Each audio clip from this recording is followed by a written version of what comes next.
जब कोई बीमार होता है तो सबसे पहले कहाँ जाता है?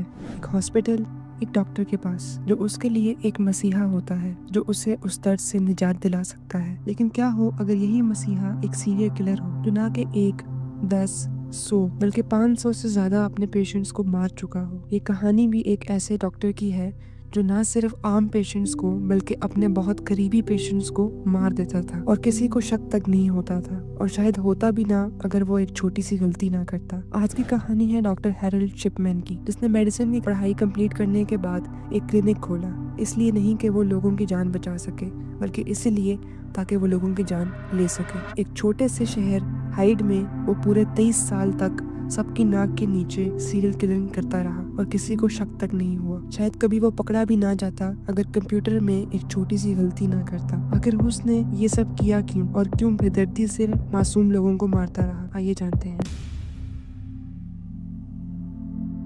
हैरोल्ड शिपमैन 14 जनवरी 1946 नॉटिंघम, इंग्लैंड में पैदा हुआ। शिपमैन ने अपनी मेडिसिन की पढ़ाई लीड्स स्कूल ऑफ मेडिसिन और फिर ग्रेजुएशन यूनिवर्सिटी ऑफ लीड्स से की। शिपमैन ने अपने प्रोफेशनल वर्क का आगाज पॉन्टीफ्रेक्ट में पॉन्टीफ्रेक्ट जनरल इन्फर्मरी से किया और फिर 1974 में टॉड मॉडर्न चला गया, जहां उसने पहली बार as a general practitioner Abraham army road medical centre में जॉब की। यहाँ प्रैक्टिस करते दौरान वो अपने पेशेंट्स को पैथेडीन नामी ड्रग्स की ज्यादा मिकदार प्रिस्क्राइब करता पकड़ा गया। पैथेडीन एक पेन किलर है जो कि बहुत नशा आवर है। वो ये पैथेडीन अपने पेशेंट्स को नहीं बल्कि अपने लिए प्रिस्क्राइब करता था, क्योंकि वो इसके नशे करता था। थोड़ी मेडिसिन पेशेंट को देकर बाकी अपने पास रख लेता था, जबकि उसके पेशेंट्स को इतनी भी मेडिसिन नहीं चाहिए होती थी। ये मेडिसिन देने का मकसद लोगों को अपनी तरफ अट्रैक्ट करना था। पेशेंट्स को जब बिना बताए नशे की मेडिसिन दी जाती थी तो वो बेहतर महसूस करते थे और ये सोचते थे कि डॉक्टर हैरोल्ड शिपमैन की मेडिसिन असर कर रही है। पकड़े जाने के बाद डॉक्टर हैरोल्ड को उधर से सस्पेंड कर दिया गया और लाइसेंस तक सस्पेंड करने की नौबत आ गई। लेकिन शिपमैन ने माफी मांग के 600 पाउंड का फाइन दिया और खुद को एक रिहेबिलिटेशन सेंटर में एडमिट कर लिया, जिससे उसका लाइसेंस कैंसिल होने से बच गया। रिहेबिलिटेशन सेंटर का टाइम पीरियड पूरा करने के बाद लोगों को यकीन दिलाया कि अब वो ठीक है और फिर जाके हाइड में 1977 में ग्रेटर मैनचेस्टर में जनरल प्रैक्टिशनर लग गया। वो ये प्रैक्टिस करता रहा, लेकिन ना इस दौरान उसने नशा छोड़ा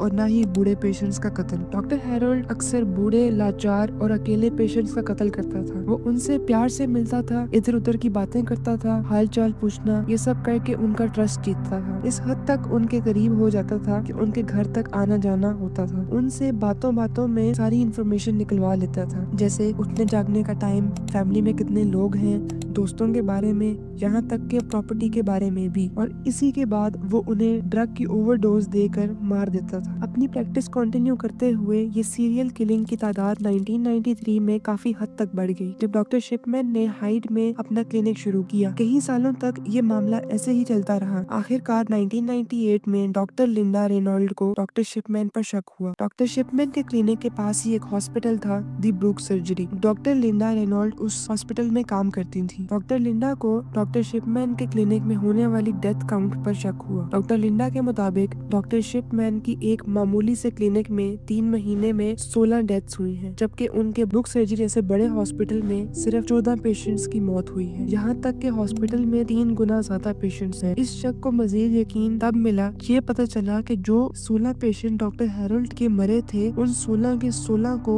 दफनाया नहीं बल्कि जलाया गया, ताकि कोई एविडेंस ना रहे। यूजुअली क्रिश्चियन लोग अपने प्यारों को दफनाते हैं, बहुत ही कम होते हैं जो जला देते हैं, लेकिन इस केस में 16 के 16 पेशेंट्स को जला दिया गया। इस शक का इजहार डॉक्टर लिंडा ने मैनचेस्टर के क्लोनन से खत के सूरत में किया, अपनी तमाम तर बातों को सामने रखा, जिसमें सबसे अहम ये थी कि डॉक्टर शिपमैन मौत के वक्त उन पेशेंट्स के पास था और मरने वालों की अक्सरियत बूढ़ी औरतों की थी। ये सब बातें उस शक को यकीन में बदलती गई। डॉक्टर लिंडा ने मजीद ये भी बताया कि यूजुअली बूढ़े लोगों को मौत जमीन पे गिरी हुई हालत में होती है या बैठे हुए अजीब तरीके से, लेकिन डॉक्टर शिपमैन के सारे पेशेंट्स की मौत बहुत ही अजीब तरीके से सोफे पर सुकून से बैठे हुए हुई, और वो भी अच्छे वेल ड्रेस्ड हालत में। और या तो शिपमैन उनके साथ होता था या फिर वही आखिरी बंदा था जो उनसे मिलकर आया होता था। इन सब की बेस पर इन्वेस्टिगेशन की गई और डॉक्टर शिपमैन के खिलाफ इंक्वायरी भी की गई। चूँकि सारी बॉडीज जला दी जाती थी और दोस्ती सब पेशेंट्स के साथ अच्छी थी, पुलिस को डॉक्टर शिपमैन के खिलाफ कोई सबूत नहीं मिला और ये इन्वेस्टिगेशन 1 महीना चलने के बाद बंद कर दी गई। मौत के बाद डॉक्टर शिपमैन अपने पेशेंट्स के कॉज ऑफ डेथ फॉर्म भी खुद साइन करता था, लेकिन क्रीमेशन के लिए एक और फॉर्म होता है जिसे फॉर्म सी बोलते हैं। वो भी शिपमैन अपने करीबी डॉक्टर्स दोस्तों से साइन करवा लेता था, जिसकी वजह से बॉडी को जला दिया जाता था और किसी को शक तक नहीं होता था। इतनी बड़ी इन्वेस्टिगेशन के बाद भी शिपमैन बाज नहीं आया और मजीद 3 लोगों को मौत की नींद सुला दिया, लेकिन अब पकड़े जाने का भी टाइम करीब था। इस कत्लो गारत का आखिरी शिकार उसने बनाया हाइट की फॉर्मर प्रेसिडेंट कैथलीन ग्रंडी को। वो 24 जून 1998 को अपने घर में सेम तरीके से मरी हुई मिली और मौत से पहले आखिरी मिलने वाला शख्स भी शिपमैन ही था, लेकिन ये भी शक की बुनियाद नहीं बना। यहाँ डॉक्टर शिपमैन की लालच ने उसे डुबो लिया। कैथलीन ग्रंडी की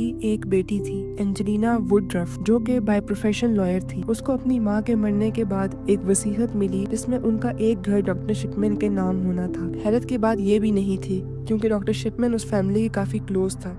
जिस बात ने एंजेलिना को शक में डाला वो ये था कि इसकी माँ के नाम के 2 घर थे और वसीयत में सिर्फ एक घर का जिक्र था। इसका मतलब है ये वसीयत खुद उसकी माँ ने नहीं बल्कि किसी ऐसे शख्स ने लिखी है जिसको सिर्फ एक घर का पता था। यहाँ पर डॉक्टर शिपमैन का नाम वसीयत में होना कोई इत्तेफाक नहीं था, तो सीधा शक डॉक्टर शिपमैन पर गया। एंजेलिना ने डॉक्टर शिपमैन पर फिर से कार्रवाई शुरू करवाई। यहाँ जो चीजें डॉक्टर शिपमैन को फंसाने के लिए काम आई उनमें सबसे पहले था बॉडी को दफनाया जाना। इस बार बॉडी को दफनाया गया था तो जब ऑटोप्सी के लिए बॉडी को कब्र से निकाला गया तो उसमें डायमॉर्फिन यानी हेरोइन के ट्रेसेस बहुत ज्यादा मिकदार में पाए गए। डॉक्टर शिपमैन से पूछे जाने पर उसने कहा कि कैथलीन हेरोइन के नशे करती थी, जो कि मैंने इलाज से पहले कंप्यूटर में डाला भी था और यहाँ हुई दूसरी गलती। हाल ही में डॉक्टर शिपमैन ने कंप्यूटराइज्ड एंट्री करना शुरू की थी और यहाँ गलती ये थी कि कैथलीन की मौत 22 को हुई, जबकि कंप्यूटर में ऑटोमेटिकली डेट सेव हो जाती है जो कि 24 थी, यानी मौत के 2 दिन बाद की डेट। लेकिन ये अकेला सबूत काफी नहीं था। शिपमैन के घर तलाशी लेने के बाद वो टाइपराइटर भी मिला जिससे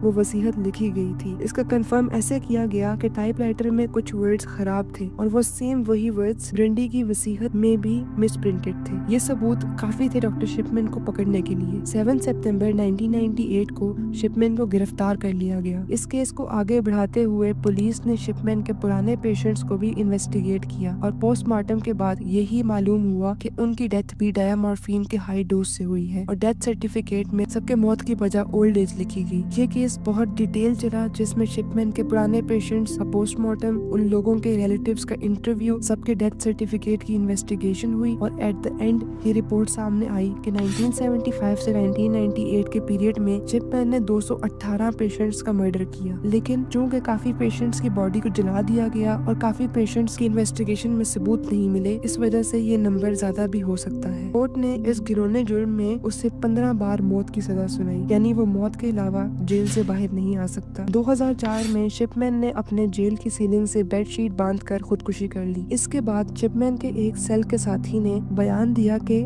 शिपमैन ने 218 नहीं बल्कि 508 लोगों की जान ली है और ये बात शिपमैन ने खुद उसे बताई थी। सवाल ये है कि ऐसा किया क्यों? एक्सपर्ट्स का मानना है कि इसका ताल्लुक उसकी माँ से था। वो बचपन ही से अपनी माँ के बहुत क्लोज था जिनको लंग कैंसर था। उसकी तबीयत ज्यादा बिगड़ने पर उन्हें मॉर्फिन दिया जाता था जो पेन को थोड़ा कम कर देता था। ये मॉर्फिन उनके टर्मिनल कंडीशंस के खिलाफ था और यही डायमॉर्फिन उनकी मौत की वजह भी बना। और एक्सपर्ट्स यही कहते हैं कि अपनी माँ को इस तरह मरते हुए देखकर शिपमैन की मेंटल हेल्थ पर इफेक्ट हुआ और उसने यही तरीका अपनाया आगे लोगों का कत्ल करने के लिए।